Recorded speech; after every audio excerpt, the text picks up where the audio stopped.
Convido os irmãos a que abram as suas Bíblias no livro do profeta Daniel. E para aqueles que vêm acompanhando as mensagens, hoje estaremos meditando sobre o capítulo 5 desta profecia. Livro do profeta Daniel, capítulo 5. Livro do profeta Daniel, no capítulo 5, nos diz assim a palavra do Senhor. O rei Belsazzar deu um grande banquete a 1000 dos seus grandes e bebeu vinho na presença dos 1000. Enquanto Belsazzar bebia e apreciava o vinho, mandou trazer os utensílios de ouro e de prata que Nabucodonosor, seu pai, tirara do templo que estava em Jerusalém, para que neles bebessem o rei e os seus grandes, as suas mulheres e concubinas. Então trouxeram os utensílios de ouro que foram tirados do templo da casa de Deus, que estava em Jerusalém, e beberam neles o rei, os seus grandes e as suas mulheres e concubinas. Beberam vinho e deram louvores aos deuses de ouro, de prata, de bronze, de ferro, de madeira e de pedra. No mesmo instante apareceram os dedos de mão de homem e escreviam defronte do candeeiro na caiadura da parede do palácio real, e o rei viu os dedos que estavam escrevendo. Então se mudou o semblante do rei, e os seus pensamentos o turbaram, e as juntas dos seus lombos se relaxaram, e os seus joelhos batiam um no outro. O rei ordenou em voz alta que se introduzissem os encantadores, os caldeus e os feiticeiros. Falou o rei e disse aos sábios da Babilônia: qualquer que ler esta escritura e me declarar a sua interpretação, será vestido de púrpura, trará uma cadeia de ouro ao pescoço e será o terceiro no meu reino. Então entraram todos os sábios do rei, mas não puderam ler a escritura, nem fazer saber ao rei a sua interpretação. Com isto se perturbou muito o rei Belsazzar, e mudou-se-lhe o semblante, e os seus grandes estavam sobressaltados. A rainha mãe, por causa do que havia acontecido ao rei e aos seus grandes, entrou na casa do banquete e disse: ó rei, vive eternamente. Não te perturbem os teus pensamentos, nem se mude o teu semblante. Há no reino um homem que tem um espírito dos deuses santos. Nos dias de teu pai se achou nele luz e inteligência e sabedoria como a sabedoria dos deuses. Teu pai, o rei Nabucodonosor, sim, teu pai, ó rei, o constituiu chefe dos magos, dos encantadores, dos caldeus e dos feiticeiros. Porquanto espírito excelente, conhecimento e inteligência, interpretação de sonhos, declaração de enigmas e solução de casos difíceis se acharam neste Daniel, a quem o rei pusera o nome de Belsazzar. Chame-se, pois, a Daniel, e ele dará a interpretação. Então Daniel foi introduzido à presença do rei. Falou o rei e disse a Daniel: és tu aquele Daniel dos cativos de Judá, que o rei meu pai trouxe de Judá? Tenho ouvido dizer a teu respeito que o Espírito dos deuses está em ti, e que em ti se acham luz, inteligência e excelente sabedoria. Acabam de ser introduzidos à minha presença os sábios, os encantadores, para lerem essa escritura e me fazerem saber a sua interpretação. Mas não puderam dar a interpretação destas palavras. Eu, porém, tenho ouvido dizer de ti que podes dar interpretações e solucionar casos difíceis. Agora, se puderes ler esta escritura e fazer-me saber a sua interpretação, serás vestido de púrpura, terás cadeia de ouro ao pescoço e serás o terceiro no meu reino. Então respondeu Daniel e disse na presença do rei: os teus presentes fiquem contigo, e dá os teus prêmios a outrem. Todavia lerei ao rei a escritura e lhe farei saber a interpretação. Ó rei, Deus, o Altíssimo, deu a Nabucodonosor, teu pai, o reino e grandeza, glória e majestade. Por causa da grandeza que ele deu, povos, nações e homens de todas as línguas tremiam e temiam diante dele. Matava a quem queria e a quem queria deixava com vida. A quem queria exaltava e a quem queria abatia. Quando, porém, o seu coração se elevou e o seu espírito se tornou soberbo e arrogante, foi derribado do seu trono real e passou dele a sua glória. Foi expulso dentre os filhos dos homens. O seu coração foi feito semelhante aos dos animais, e a sua morada foi com os jumentos monteses. Deram-lhe a comer erva como os bois, e do orvalho do céu foi molhado o seu corpo, até que conheceu que Deus, o Altíssimo, tem domínio sobre o reino dos homens, e a quem quer constitui sobre ele. Tu, Belsazar, que és seu filho, não humilhaste o teu coração, ainda que sabias tudo isto, e te levantaste contra o Senhor do céu, pois foram trazidos os utensílios da casa dele perante ti, e tu, e teus grandes, e as tuas mulheres, e as tuas concubinas, bebestes vinho neles. Além disso, destes louvores aos deuses de prata, de ouro, de bronze, de ferro, de madeira e de pedra, que não veem, não ouvem, nem sabem, mas Deus em cuja mão está a tua vida, e a todos os teus caminhos, a ele não glorificaste. Então, da parte dele foi enviada aquela mão que traçou esta escritura. Esta, pois, é a escritura que se traçou. Mene, mene, tekel e parsim. Esta é a interpretação daquilo. Mene, contou Deus o teu reino e deu cabo dele. Tekel, pesado foste na balança e achado em falta.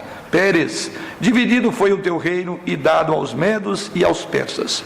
Então mandou Belsazar que vestissem Daniel de púrpura e lhe pusessem cadeias de ouro ao pescoço e proclamassem que passaria a ser o terceiro no governo do seu reino. Naquela mesma noite foi morto Belsazar, rei dos caldeus, e Dario, o Medo, com cerca de 62 anos, se apoderou do reino. Que o Senhor assim nos conduza à meditação em sua palavra essa noite. Estamos agora meditando, já na quinta meditação, sobre o livro de Daniel. Nos lançamos ao desafio de meditar sobre toda essa profecia. Chegamos aqui ao quinto capítulo. Eu tenho orado a Deus para que de fato a verdade do livro de Daniel possa realmente envolver o coração dos irmãos, encorajá-los nas lutas a que nós, como povo de Deus, temos travado. Não foi acaso, mas foi algo muito pensado e planejado para considerar exatamente sobre esse livro no contexto em que nós vivemos. Porque ele fala bem de perto a nossa realidade e, consequentemente, ele nos ensina a viver em tempos sombrios e difíceis quanto os que nós vivemos. E o livro do profeta Daniel tem sido, particularmente para mim, minha vida pessoal, como crente em Jesus Cristo, como pastor, como aquele que tem a responsabilidade da instrução do rebanho, tem sido bastante encorajador. Eu espero que com você também esteja acontecendo isso, que você continue sendo impactado pela verdade da palavra de Deus. Vamos voltar os nossos olhos agora para o quinto capítulo, conforme já lemos. Você se lembra até agora, querido irmão, você que já ouviu as 4 últimas exposições, ou do capítulo 1 até o capítulo 4, que Deus mostrou a sua soberania sobre as nações e sobre indivíduos, capítulo após capítulo. Primeiro capítulo, segundo capítulo, terceiro e quarto capítulo. No capítulo 1 vemos ali Daniel, quando Deus mostra a sua soberania, naquele capítulo dando sabedoria ao servo Daniel, para interpretar, para lidar, melhor dizendo, com aquela proposta provocativa do rei de introduzi-lo numa cultura completamente pagã.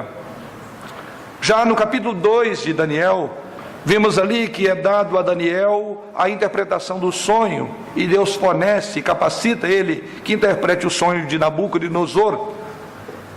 No capítulo 3, aquelas 3 testemunhas, Ananias, Misael e Azarias, são poupados por Deus em sua providência, mesmo na fornalha ardente.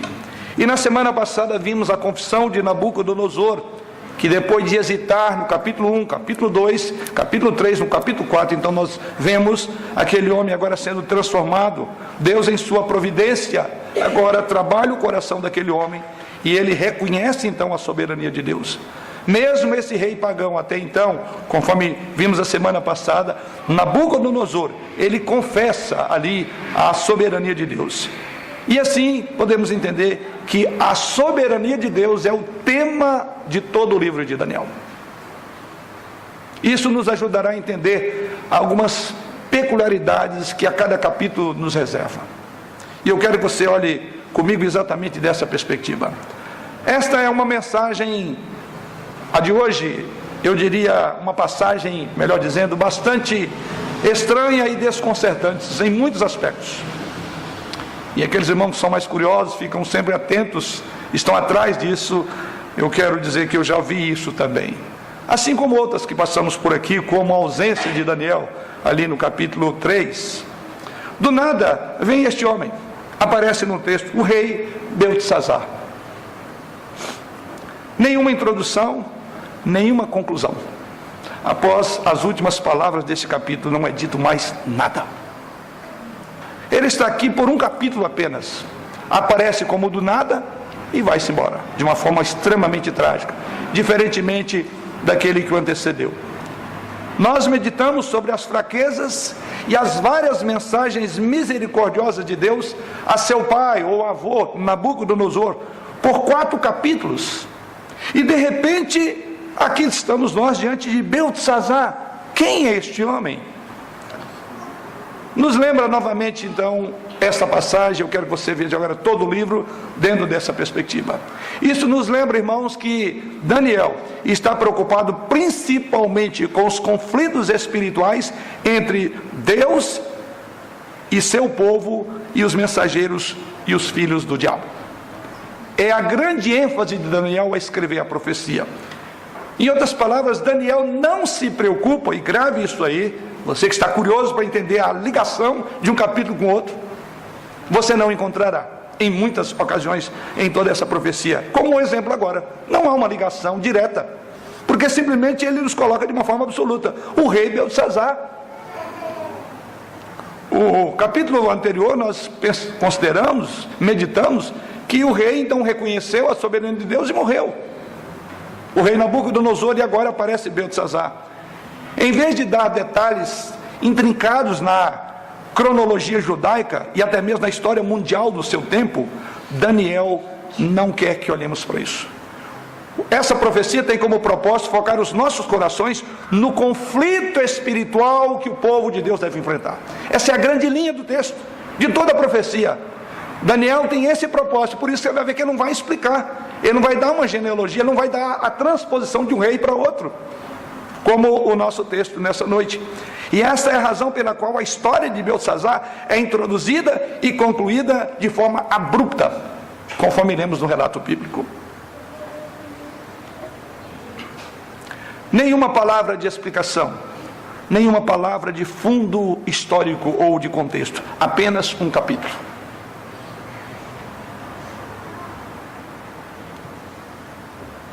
Beltesazar, é assim que inicia o texto, o rei Beltesazar. O que quer dizer? Beltesazar quer dizer Bel proteja o rei, e é naturalmente mais um daqueles nomes pagãos, é o nome deste rei aqui. Daniel capítulo 5 introduz o profeta dizendo, ele chama aí de o rei Beltesazar, mas eu quero lembrar que ele não era o único rei nesta ocasião. Muitos debatem a questão sobre quem foi este homem. Se olharmos para a lista de reis da Babilônia, você não encontrará na lista dos reis da Babilônia o nome Beltesazar. Ele nem aparece na lista dos reis da Babilônia. É por isso que tem havido muitas especulações com relação a quem é esse Beltesazar.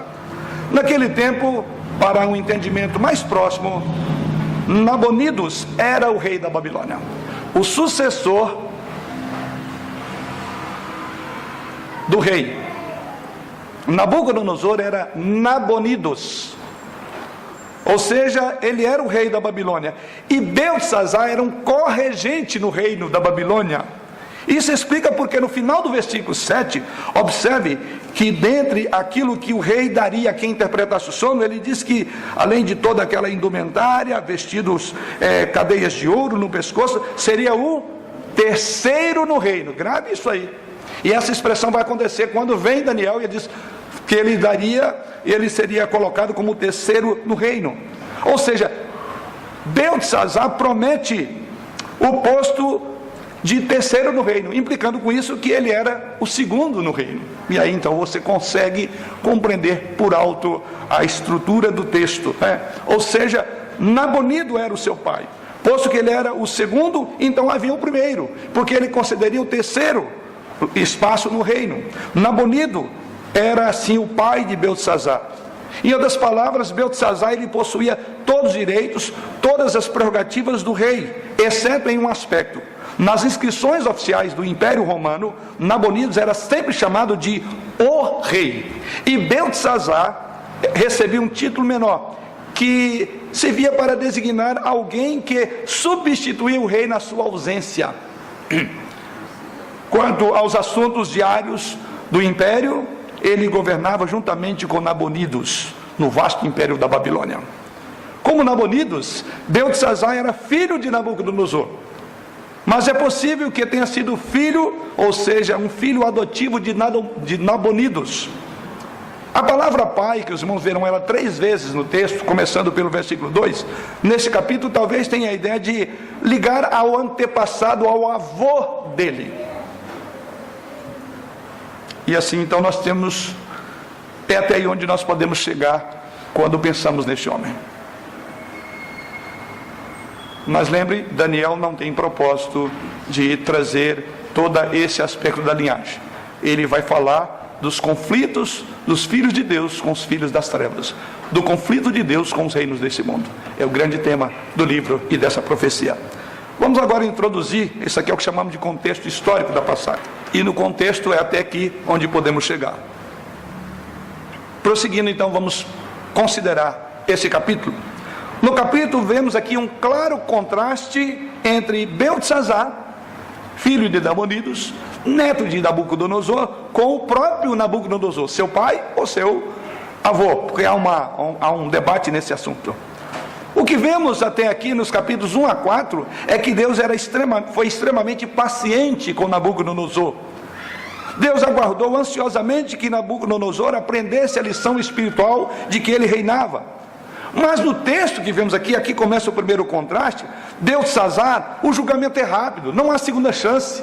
Não existem vários capítulos para mostrar como que Deus foi trabalhando aquele homem.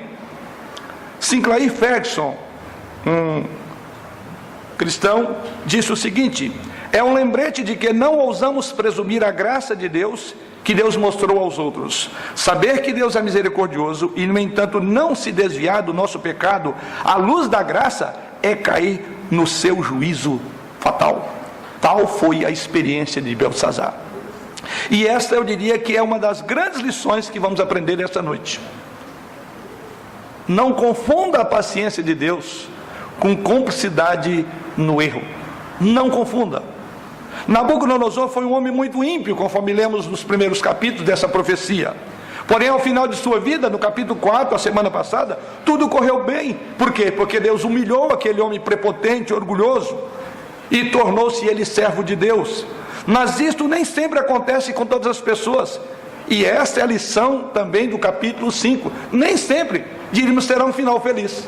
Nem sempre essas pessoas que afrontam Deus terão uma oportunidade para arrepender-se. Por vezes Deus tratará com essas pessoas e dirá: basta, chega.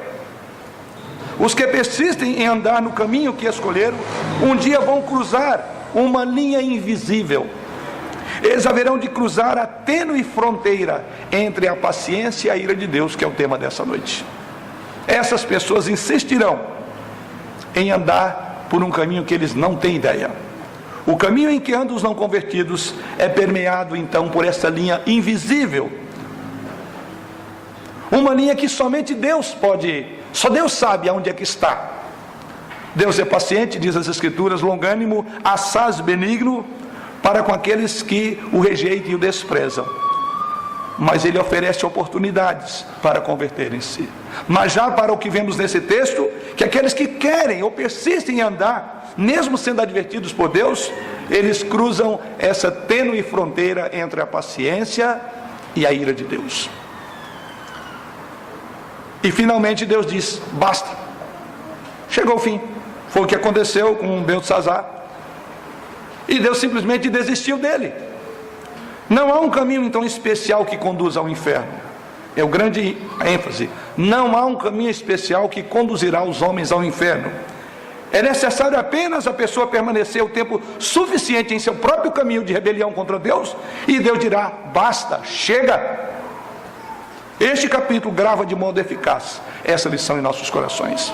Portanto, vamos refletir sobre esse tema, cruzando a tênue fronteira entre a paciência e a ira de Deus. Vamos orar. Senhor, pedimos a tua direção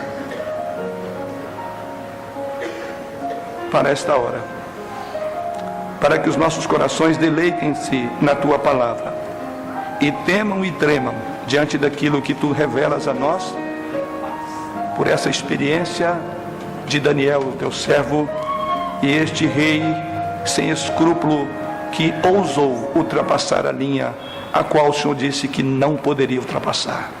Ajude-nos para que no erro deste homem e na forma como o Senhor tratou dele com a tua justa ira, aprendamos nós para andarmos conforme aquilo que o Senhor quer de cada um. Em Cristo oramos. Amém. Ao pensar sobre esse tema, eu vou dividi-lo em dois tempos. O primeiro, Deus vê a injustiça e lida com ela a seu modo e no seu tempo. É a primeira coisa. E é exatamente isso que vemos quando lemos os primeiros versículos, ou seja, do versículo 1 desta profecia até o versículo 9, é exatamente isso que nós vamos ver. É Deus lidando com injustiça. E Ele lida com isso, Ele vê que há injustiça. Ele vê que aquele homem afronta, de forma direta a Ele, mas a seu tempo e a seu modo Ele virá e dirá: chega, passou do limite. Veja exatamente isso que observamos nos primeiros versos dessa profecia. O que vemos aqui nesses versos de 1 a 9 é que a soberania de Deus, tanto em graça como em juízo, será exposta agora aqui.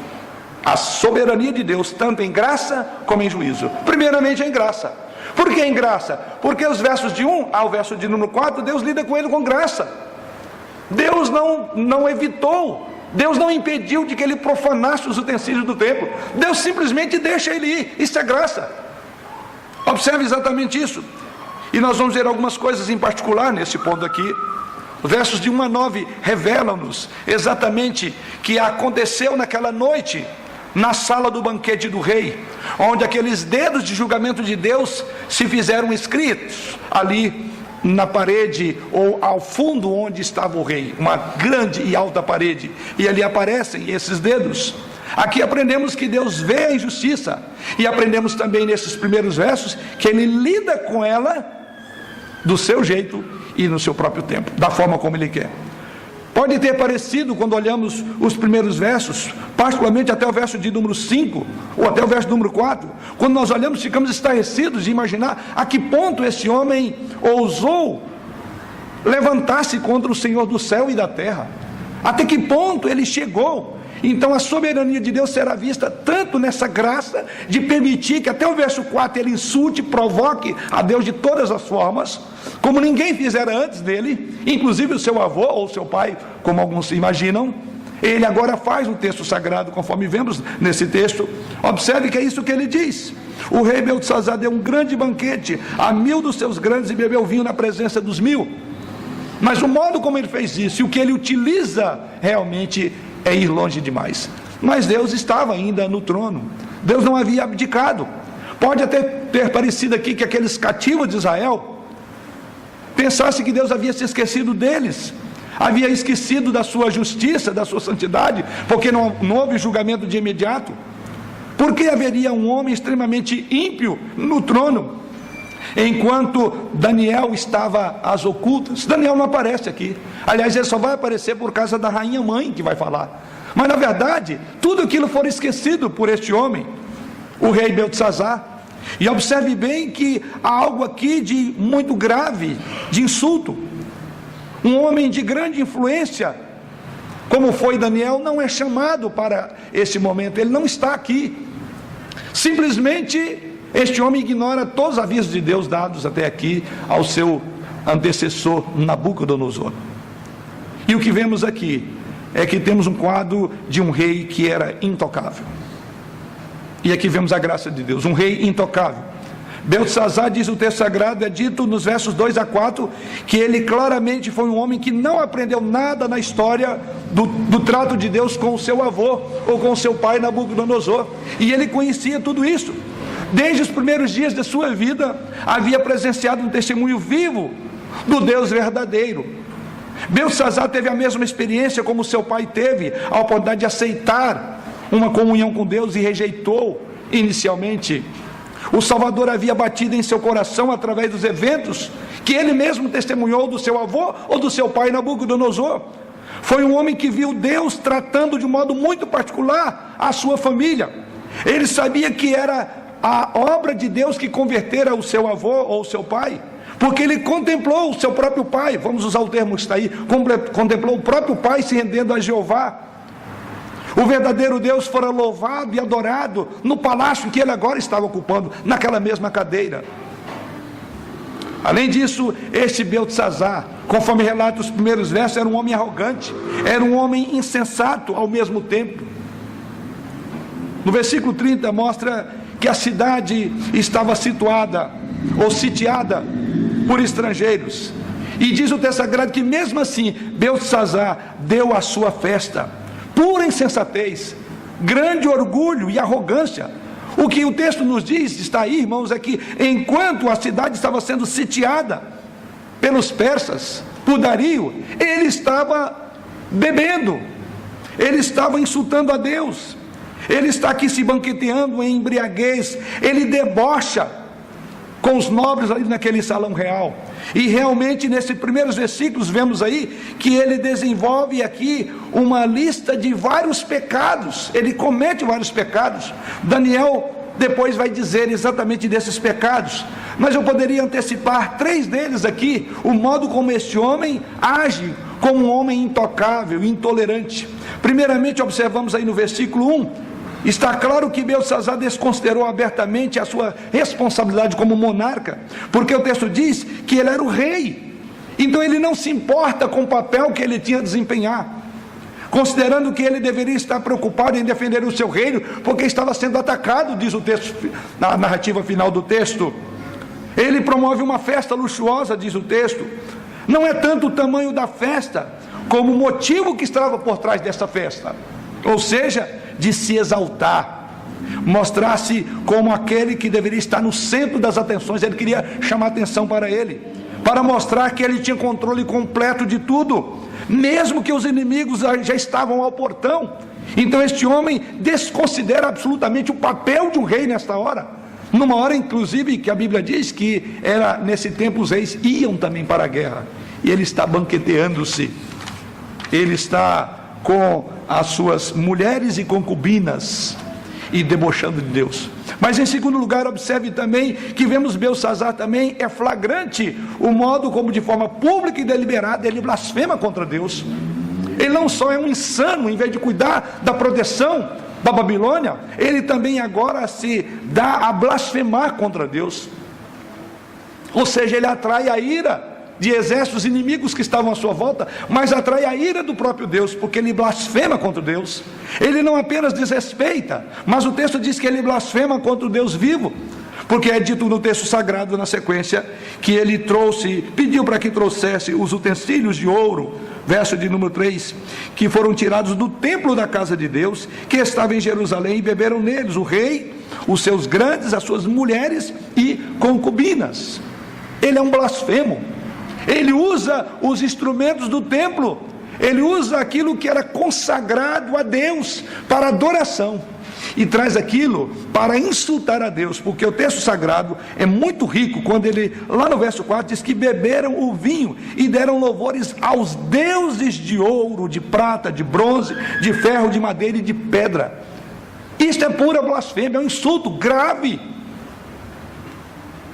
Ele provoca Deus, ele provoca exércitos inimigos à sua volta. Aqueles instrumentos e as pessoas de quem esses instrumentos vieram, era do povo de Israel. E esses instrumentos, esse material representava a presença e o poder de Deus entre o povo, para os irmãos terem ideia. E ele usa para a devassidão. Mais uma vez Ferguson diz, o seu coração era uma fábrica de rebelião contra Deus. É exatamente assim que vemos este homem. Mas em terceiro lugar aprendemos ainda, no versículo de número 4, que você vê que o coração pecaminoso causou uma cegueira espiritual. No verso 4 diz que ele não só bebeu, mas ele deu louvores aos reis, aos ídolos, melhor dizendo, uma profunda cegueira espiritual. Esse homem não chegava um palmo além dos seus olhos no sentido espiritual. Não foi o vinho naquela noite que causou a cegueira de Beltesazar, foi o seu próprio coração. Ele, na verdade, não antecipou nenhum julgamento de Deus. Ele não anteviu isto a partir daquilo que ele estava fazendo. Mas uma segunda verdade que podemos destacar vai agora dos versos 5 a 7. Se por um lado este homem simplesmente insulta a Deus, revela-se insano, revela-se blasfemo, e Deus aqui estava vendo e lidando com ele em graça, porém agora vai reverter. Os versos 5 a 7 agora diz o texto sagrado que esse homem passa agora e ele rompe com aquela realidade e verifica agora algo muito mais profundo. Ele estava aqui como que anestesiado para a realidade que estava acontecendo, mas agora aqui há uma transição, e essa transição diz que coloca esse homem num certo grau de desconforto. E a partir do versículo 5 nos diz que no mesmo instante, no momento em que ele blasfemava contra Deus, apareceram os dedos de mão de homem e escreviam defronte do seu candeeiro, na caiadura da parede no palácio real, e o rei via os dedos que estavam escrevendo. Então se mudou o semblante do rei, e os seus pensamentos o turbaram, as juntas dos seus lombos se relaxaram, e os seus joelhos batiam um no outro. Numa linguagem pós-moderna, ele caiu na real. Deus mostrava sua soberania, mesmo quando ele não tinha caído na real. Quando ele blasfemava contra Deus, como agia como um insano, a graça estava sustentando. Mas agora a soberania de Deus vai ser vista de uma outra forma. Se ele não chegou à soberania na graça, ele enxergará a soberania na ira. E o texto sagrado então vem agora esta parte curiosa do texto, essas mãos. Não havia uma silhueta de mãos ali, somente dedo. Imagina um dedo escrevendo em letras garrafais. E a ideia de escrever aqui é inscrever, ou seja, é como se um dedo apenas entrasse na parede e fosse rasgando a parede atrás do rei. Não é uma escrita a tinta, não havia um papel. É como você pegasse um material, um objeto que perfura e rasga a parede, escreve na parede, um dedo. Não foi à toa e não é à toa que ele, diz o texto, que os lombos dele tremem, os seus joelhos batem. Chegou o momento do acerto de contas. De repente Beltesazar é levado agora à realidade e à seriedade do momento. A blasfêmia vai acabar aqui, a brincadeira com Deus parará aqui, a afronta ao Deus dos deuses termina agora. E diz que esse dedo escreve palavras que ele não consegue entender, as palavras que nem os seus sábios conseguem entender. Edward Fritzer diz o seguinte: o dedo em movimento escreve, e tendo mandado segue em frente. Nem toda a sua piedade, nem a sua sagacidade o atrairão para cancelar meia linha que estava sendo escrito. Nem todas as lágrimas apagariam a palavra escrita. O reino estava acabado. Beltesazar acabou. Não tem segunda chance. Não tem nenhuma palavra que eu vou dar mais a você. Simplesmente acabou. Este rei cego, diz o texto sagrado então na sequência, que ele agora chama os seus conselheiros, e conselheiros que eram tão cegos quanto eles, e ele quer alguém que tenha sabedoria, mas a sabedoria mundana não pode entender os planos de Deus, e esses magos, esses encantadores, esses reveladores de sonhos não conseguem entender, porque eles não falam a linguagem de Deus. É a imagem do mundo em rebelião nos nossos dias. O mundo não entende a voz de Deus, e eles vão tentar interpretar da sua forma, mas toda e qualquer interpretação do mundo será falha. O que podemos aprender aqui? Eu acho que a primeira coisa que aprendemos é que nunca devemos temer, por mais desastroso que seja o momento que vivemos. Quando parece que as forças de Deus e do seu reino e do nosso Senhor Jesus Cristo, quando parece que as forças do bem nesse mundo estão sendo pisoteadas, nunca devemos esquecer que Deus não abdicou do trono do universo. O mundo dele está em suas mãos. Deus nunca permanecerá desinformado ou impotente quanto àquilo que acontece entre nós. Pode ter parecido no primeiro momento que Beltsazar e esses seus anfitriões estavam no controle, mas eles não estavam, exatamente o que aprendemos. Deus estava no controle do julgamento, inclusive. Mas uma segunda verdade que aprendemos aqui é que Deus governa e Ele rejeita os homens quando Ele acha o momento certo. E Ele trará a sua própria justiça, o seu próprio modo, no seu próprio tempo. E é exatamente isso que acontece. No seu próprio modo, no seu próprio tempo, Deus traria agora a justiça, como de fato isso se verá nos versos que seguem. Mas há algo ainda que podemos aprender. Você nunca deve duvidar do julgamento de Deus. Pode até parecer que está indo longe demais a nossa sociedade. Que grande encorajamento os filhos do exílio teriam aqui, quando via toda aquela cena. Eles viram com seus próprios olhos que Deus estava julgando Beltsazar na frente deles. A nossa nação, através daqueles que promulgam as leis, tem blasfemado de Deus. A nossa nação tem ignorado que Deus reina. As famílias instituídas por Deus estão sendo criadas numa outra maneira. A família tradicional hoje está sendo observada de uma perspectiva como coisa do passado, como se o homem fosse mais sábio do que Deus. Já se nomeia no Brasil mais de 70 gêneses, ou princípios, ou coisas que podem classificar um ser humano. As ideologias estão se multiplicando. Esse livro e essa passagem nos ensina a confiar em Deus, mesmo quando as coisas estão de ponta cabeça. Mesmo que o nosso país esteja mergulhado numa das suas mais profundas crises morais e espirituais. Mais do que crise financeira, mais do que crise de governo, nós temos um grave problema, e só quem não quer ver, que não percebe, vai de mal a pior. Viveremos dias muito piores do que os que vivemos. A nossa casa legislativa, o Senado e a própria cabeça do país está comprometida com ideologias que não é bíblica. Estão insultando a Deus. O nosso país blasfema contra o Senhor. O nosso país se levantou para ser o país da incredulidade, do ceticismo, do deboche. Várias redes sociais têm mostrado que existem passeatas debochando de Jesus. Os homossexuais estão fazendo isso. Os que defendem a ideologia de gênero se levantaram na nossa nação para fazer com que Deus cale e silencie-se sobre família. Aonde é que Satanás trabalhou para levar a raça humana ao estado em que ela chegou? Foi numa família, foi entre Adão e Eva. Aonde é que ele está tocando hoje? Novamente na família. Mas lembre-se dessa passagem: Deus não abdicou do trono do universo. Deus domina esse país, ainda que para nós pareça perdido, não está.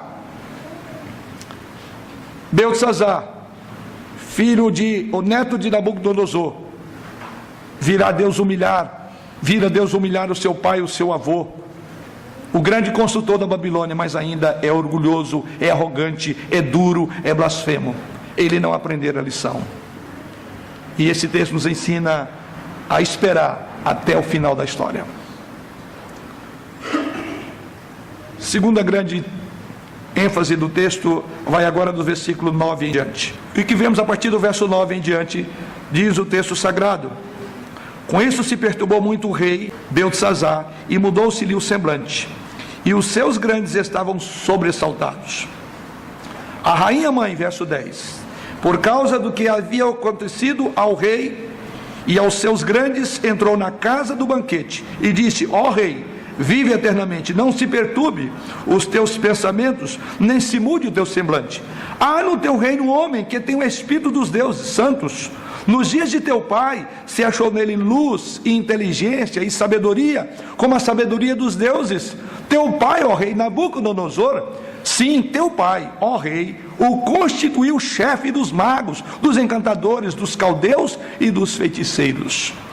em segundo grande verdade do texto, é que os servos de Deus, embora obscuros aos olhos do mundo, serão instrumentos levantados por Ele no momento certo para mostrar a mão de Deus em uma nação.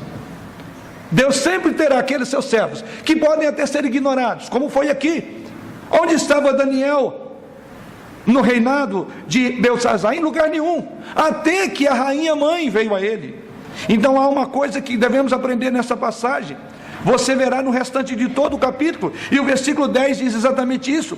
É através de vários meios que Daniel mais uma vez é levantado no centro da história. Grave essa estrutura do livro de Daniel. Aquelas pessoas que eram reputadas como nada, Deus traz ela para o centro da história. Não por elas, porque elas representam Deus no centro da história. O que significa dizer que Deus sempre nos tirará das catacumbas, dos presídios, do anonimato, e nos colocará no centro da história desse país. Não por glória nossa, mas Deus levantará Daniéis em nossa nação, para que a nação ouça Deus falar. Você pode estar oculto aos olhos dessa nação. Nós, como povo evangélico, podemos estar sendo tripudiados de todas as formas. São os imbecis, são os idiotas, são os incompetentes. Mas seja como for, nem que Deus tenha que levantar uma pessoa ímpia, nem que Deus tenha que levantar uma rainha que fazia parte de tudo isso, para dizer, peraí, não é bem assim. Não é exatamente o que estamos vendo na nossa nação. Tem ímpios levantando com posição cristã, e tem evangélicos assumindo uma posição anticristã. Isso mostra como que Deus faz a história. Não duvide do que Deus pode fazer nessa nação. Não duvide do que Deus fará com o resultado dessa política nossa e das eleições desse país, porque Deus comanda essa história. Não se apavore, não desanime.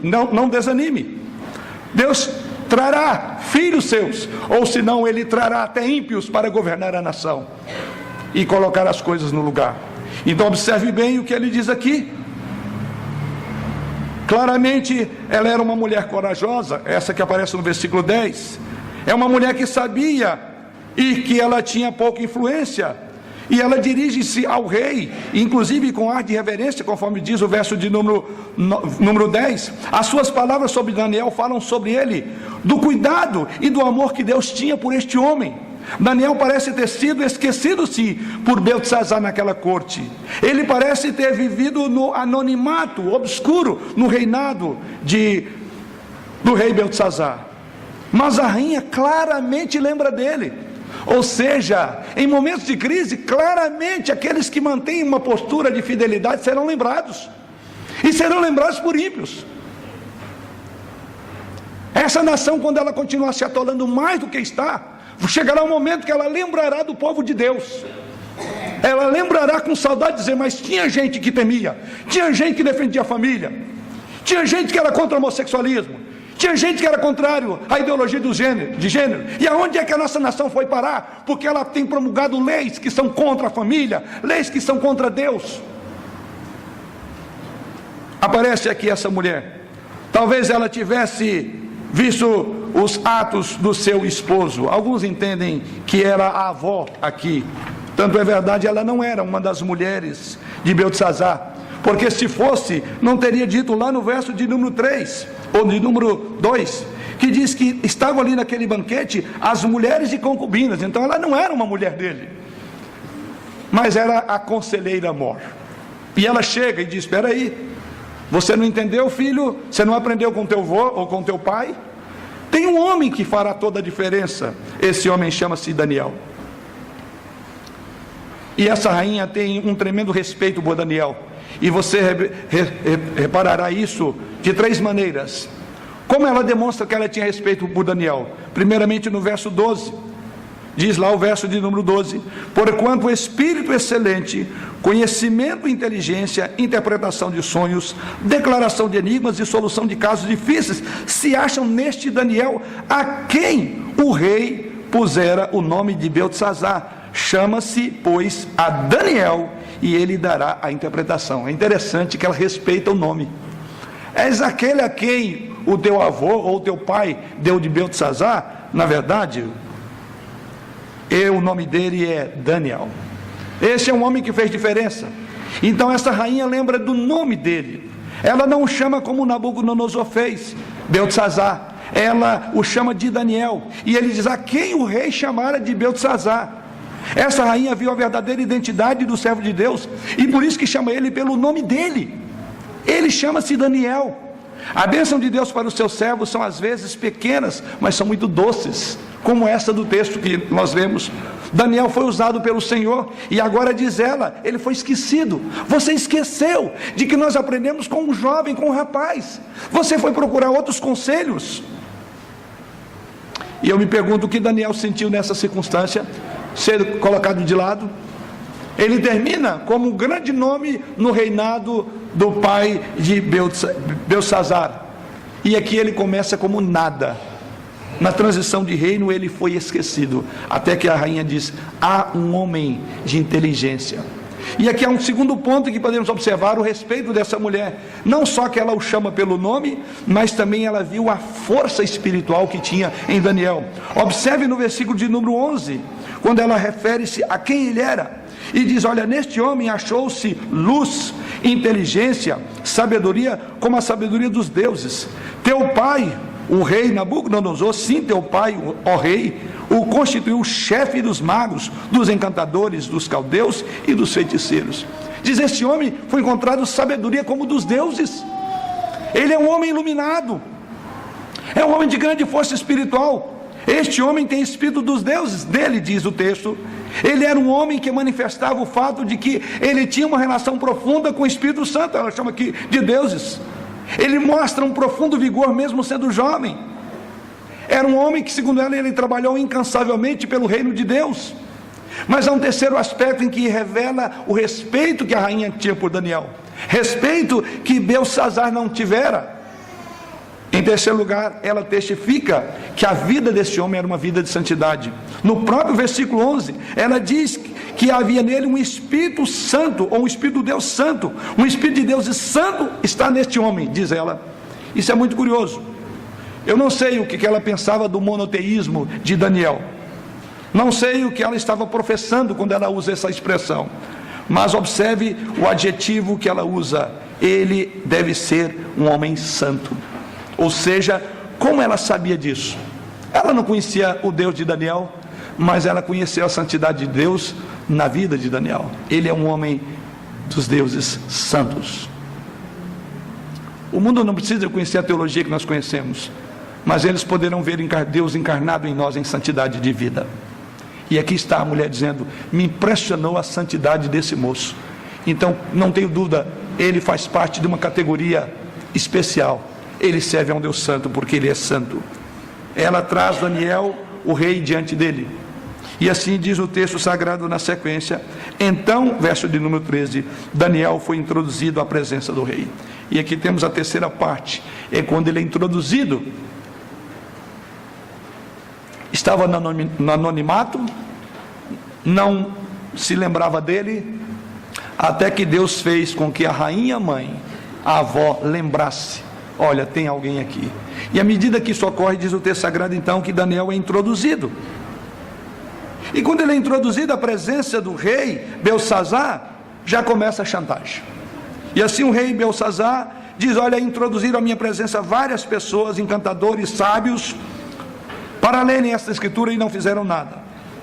E agora eu vou dar, se você interpretar, verso de número 16: eu, porém, tenho ouvido dizer de ti que podes dar interpretações e solucionar casos difíceis. Agora, se puderes ler esta escritura e fazer-me saber a sua interpretação, serás vestido de púrpura, terás cadeias de ouro ao pescoço e serás o terceiro no meu rei. Quando Daniel é trazido à presença do rei, com base no testemunho da rainha mãe, agora ele chega e o rei diz: olha, eu vou te pagar. Ele usa de chantagem: vou te dar uma gratificação. Mas a resposta é muito clara. Daniel diz: fique o presente para você, rei. Eu não sou comprado. É um grande princípio no livro de Daniel. Costuma-se dizer que cada homem tem um preço. Você vai encontrar um que nunca se vendeu, este aqui. Ele diz: eu não vou me vender, rei. Eu vou dar a interpretação, mas não preciso de nada, porque os dons de Deus não se compram. Isso é um dom de Deus, e os dons não são comprados. Eu não quero os teus presentes, e por isso eu não tenho necessidade disso.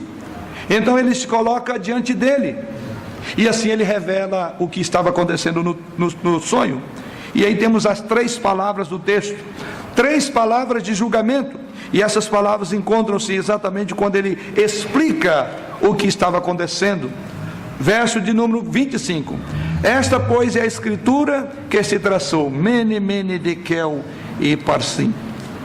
Aqui está aquilo que ele viu na parede, e aqui está a interpretação daquela escrita na parede, que foi entalhada na parede do palácio real.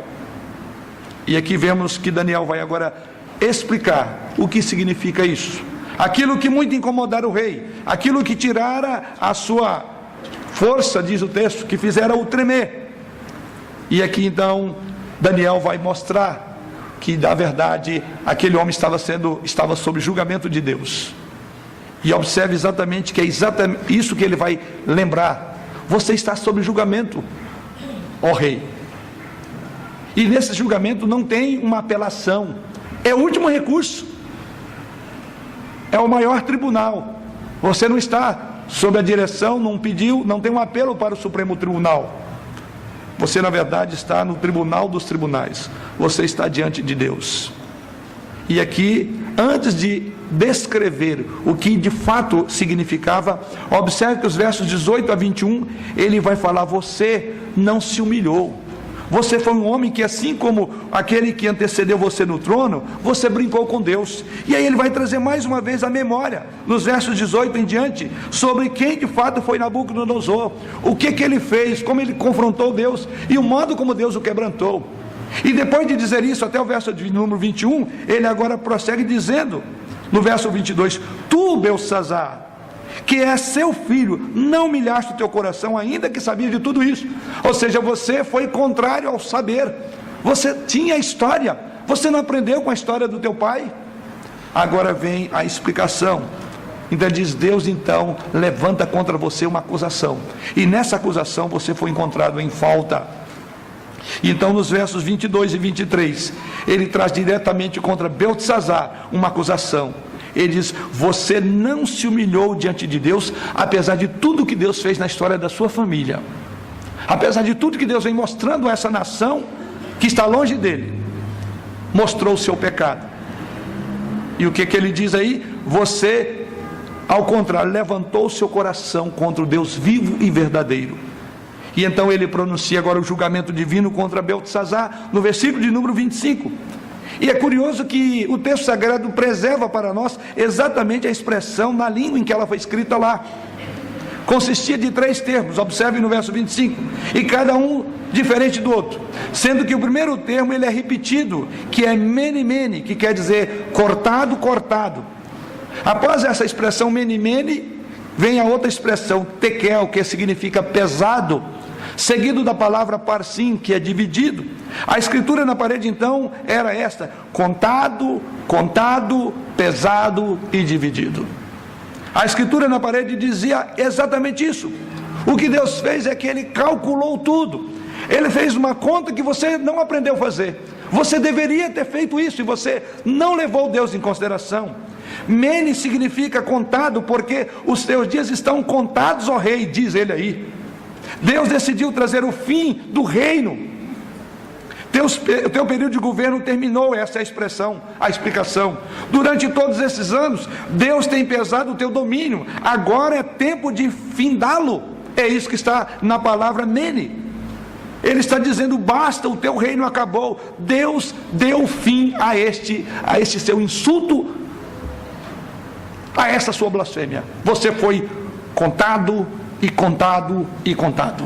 Depois tekel significa também que você foi pesado, ou seja, Beltsazar, Deus tem pesado todos os atos da tua vida, um por um dos teus atos. Ele tomou nota das oportunidades em que ele te deu. Ele tomou nota desde a sua meninice, que você não aprendeu com os teus pais. Você rejeitou ouvir a Deus. E ele anotou agora, aí vem a ideia de contado, Deus anotou agora, um por um dos convites, e um por uma das maneiras que você desprezou, você negligenciou durante toda a tua vida. E a última palavra, Peres, quer dizer você foi dividido, ou seja, o teu reino agora será dividido e destruído. Isto acontecerá pelo poder dos medos, diz aí o verso 28. O reino será tomado de ti, Beltesazar, e será dado a outro, verso de número 28. E não foi somente aquele reino que Beltesazar perdeu. Beltesazar perdeu o reino de Deus. Que fim traz para um homem insolene, para um homem que perdeu a oportunidade de aprender da história da sua família? Não aprendeu. O julgamento de Deus estava lá. Não houve mais discussão. A mão tinha escrito, e nem todas as lágrimas do mundo podiam apagar o que estava escrito naquela parede. Daniel percebeu que Deus havia ponderado a leveza moral e espiritual do reino e decidiu que aquele reino seria entregue aos medos e aos persas. Aquele reino dividido lá da estátua. Enfim, caiu a cabeça no capítulo de número 4. E aqui o tronco daquela estátua, feita de metal, de prata, estava sendo acabado. Olhe para aquela estátua e você verá como que vai se cumprindo. Já perdeu a cabeça e perdeu o peito da estátua. Em outras palavras, irmãos, a linha invisível foi ultrapassada e não haveria mais retorno. Tudo estava acabado para quem ultrapassou aquela linha invisível. Não há mais oportunidade para misericórdia. Tudo que agora o esperava é aquilo que o autor da carta aos Hebreus diz em Hebreus 10, verso 27. O que espera agora, diz lá, é certa expectação horrível de juízo e fogo vingador. Como podemos aplicar e pensar nisto? Alguns talvez vão dizer, olha, esse negócio de vida cristã não é para mim, dizem algumas pessoas. Outro poderá até dizer, o custo é muito grande ser crente. Ou outro, quem sabe, diz, olha, mas eu não quero ser diferente, porque se eu for uma pessoa diferente, no contexto em que eu vivo, todas as pessoas vão pensar que eu sou uma pessoa esquisita, ou que eu sou um fanático, ou que eu me levanto contra tudo e contra todos. Por que eu vou ser extremista? Vocês, irmãos, têm percebido que no país estão querendo fazer calar a voz da consciência, sob o pretexto de que o país virou uma briga de esquerda e direita. O que é um partido? São partes distintas. A beleza da democracia está exatamente em que ninguém é igual. O país é diferente. Mas sabe o que acontece? Há uma mensagem subliminar que ao longo dos anos esse país vem ouvindo. Ninguém levanta contra certas coisas. Por isso que um homem que está condenado na cadeia é tido como um Deus para essa nação. Qualquer um que se levanta, você está levantando contra Deus. Nabucodonosor tem se levantado na nação brasileira. Alguém que é capaz de determinar o futuro de um país dentro de uma prisão. Você não entende isso? Você não está lendo a história? Você não está vendo Deus em tudo isso? Eu estou. O livro de Daniel tem me encorajado a olhar isto. Isto é aplicar a verdade. Não é algo do passado. A história é assim. Se levantar, você é contra, é radical. Mas o reino de Deus exige medidas radicais. Disse Jesus, quem não é comigo, é contra mim. Quem comigo não ajunta, espalha. Pois bem, pessoas pusilânimes talvez vão dizer, eu não quero ser diferente, porque isso pode comprar muita briga. Isso é ser extremista. Para onde é que nós vamos então? É aquele silêncio. Não podemos falar contra o homossexualismo, não podemos falar contra a destruição maciça nas escolas das nossas crianças, porque isso é ser extremista. É assim que diz Paulo que a serpente enganou Eva. E ele diz: eu temo que também vocês sejam engodados. Irmãos, abram os olhos. Existem muitas outras coisas em jogo, além de meramente colocar ou tirar um presidente de uma república. Existem forças espirituais poderosas trabalhando em tudo isso. E como crentes e povo de Deus, precisamos ter esse esclarecimento. Precisamos dizer: basta. Ninguém nos silenciará, seja pelo que for, custe o que custar. Porque se você for daquele que acha que eu não posso me colocar, porque eu vou ser tido como alguém fora do contexto, fora do país, o Deus sempre presente ouve e lembra de todos os comentários que você fez. Ele lembrará. Por fim, ele não aceitará mais, e a Escritura aparecerá para você na parede. Os dias de frivolidade terminarão. Chegará o dia da condenação de todos os pusilânimes. Quando as pessoas escarnecem o Altíssimo, como estão fazendo em nosso país, Deus não ignora, saiba disso. Deus está sendo escarnecido nas mais variadas linguagens. Uma vez que Deus não age imediatamente, os ímpios talvez concluam que Ele nunca fará isso de modo algum. Lê do engano. Lê do engano. Vi uma passeata profanando o nome de Jesus Cristo, chamando Ele de tudo quanto é nome. Os ímpios estão enganados. Estão caminhando pelo mesmo caminho de Beltesazar, e o fim deles não será diferente. E eu tenho dó dessas pessoas. Porém, Ele pesa a zombaria e as afrontas. Todas serão contadas para cada um. Anota cada desprezo, as coisas santas. E espiritualmente, aqueles que rejeitam a ternura do Criador, do Senhor de todas as coisas. E Ele tem registrado uma por uma. Todos ouvirão: Mene, Mene, Tekel e Parsim. Tudo está sendo contado, computado. A palavra de Deus diz que até da palavra frívola que sair da nossa boca, Deus, você terá que dar conta de toda ela. Para concluir, quero citar as palavras de um livro que aborda exatamente o livro de Daniel. E o autor diz o seguinte: há um tempo, não sabemos quando, um lugar não sabemos onde, que marca o destino do homem em glória ou desprezo. Há uma linha para nós invisível que atravessa cada caminho, a fronteira oculta entre a paciência e a ira de Deus. Qual é aquela misteriosa linha que atravessa o caminho do homem, além da qual Deus mesmo jurou: a alma que for estará perdida? Quanto tempo poderei continuar em pecado? Quanto tempo Deus me poupará? Onde termina a esperança e começam os limites do desespero? A resposta dos céus está enviada: vós que de Deus vos afastais, enquanto o dia é hoje, arrependei-vos e não endureçais o coração. Aprendemos com esta passagem de hoje que devemos contar os nossos dias, para que Deus não tenha que contar por nós. Se você não está contando, Deus fala: agora eu vou te mostrar como é que a sua conta não fecha, porque eu contei. Beltesazar é uma verdadeira visão no Antigo Testamento daquele homem descrito por Jesus Cristo em Lucas capítulo 12, quando Jesus Cristo diz àquele homem louco da parábola do homem rico: hoje à noite a sua alma será exigida de você. O que você tem?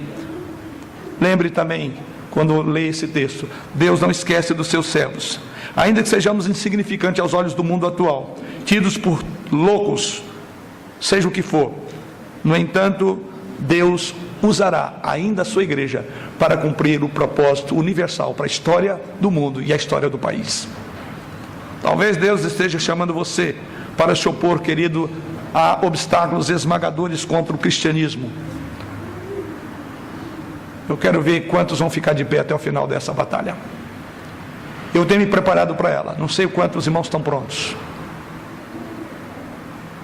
para levantar contra tudo e contra todos, para que sob o nome do Senhor todo joelho venha se dobrar. dobremos nossos joelhos enquanto a misericórdia está, porque do contrário, sob a ira, os joelhos também se dobrará. Buscai o Senhor enquanto se pode achar, invocai-o enquanto está perto. Deixe o perverso o seu caminho, o iníquo seus pensamentos. Converta-se ao Senhor, que se compadecerá dele, e volte-se para o nosso Deus, porque é rico em perdoar. Foi assim que abrimos o culto desta noite, e assim queremos voltar para nossas casas. Deixe a perversidade, converta-se ao Senhor enquanto é tempo. Que Ele assim nos dê essa graça. Amém.